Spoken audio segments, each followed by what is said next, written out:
lot of people set resolutions and goals in January for the year ahead. They're mostly individual resolutions, but setting a collaborative family goal can also be beneficial. Joining us this morning with more insight, Soraya Lakhani from the Kite Child Psychology. Thanks so much for coming in this morning. Thanks for having me. This is a really neat concept, making a goal together as a family. So not just parents saying, here's what we're going to hopefully be able to accomplish, but involving the kids in that discussion. Yeah, so I think there's a lot of value in individual goal setting, right? Helping us make the most of our lives and be the best versions of ourselves possible. But this year, I think what I'd encourage families to do is think about family goal setting, where everybody has a chance to come together and check in with one another and express some of the changes that they might want to make to help build a stronger and more connected family unit. Okay, when it comes to actually setting the goals, how do you engage your kids to be part of it?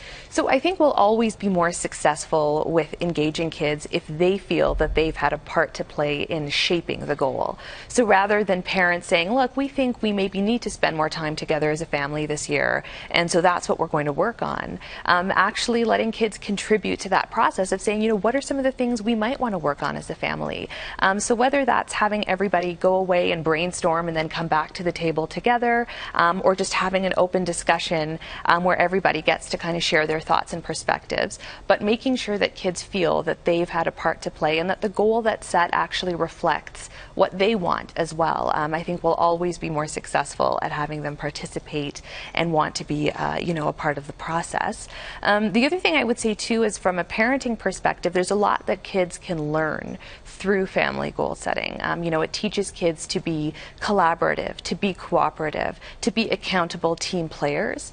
And I think it also teaches kids that success is not an exclusively individual experience. We often experience success when we work alongside others towards a collective goal that benefits everybody. And I think that's a lifelong skill that we would want to sort of start championing kind of within the household.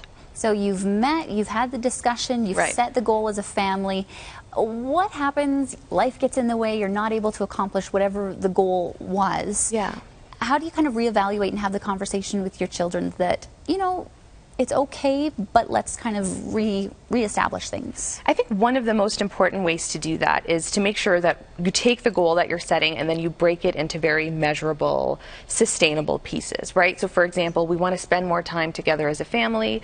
Okay, what does that look like, right? So maybe it looks like us having dinner together 5 evenings a week. And by breaking it down that way, it does give you a clearer picture of success, or of whether maybe you haven't been able to be successful. And if that's the case, sitting down and having an open conversation, right? Not meeting a goal doesn't mean that it's been a failure. It doesn't mean that it's any one person's fault. But I think it creates a space to say, yeah, you know what, it maybe didn't work out the way we thought it would, but that's okay. It gives us a chance to figure out what some of the barriers might have been, and how we can make changes to continue working towards success. And again, that's a really important lesson for young kids to learn, that, it's okay to not be successful right away. It's a process, and you can always reevaluate and re-strategize. A really great idea. I really like this one. Thanks so much for coming in. No, thanks for having me. And if you would like more, you can head to yellowkite.ca or pick up the latest edition of Calgary's Child magazine on stands right across the city. You can also like them on Facebook or follow them on Twitter.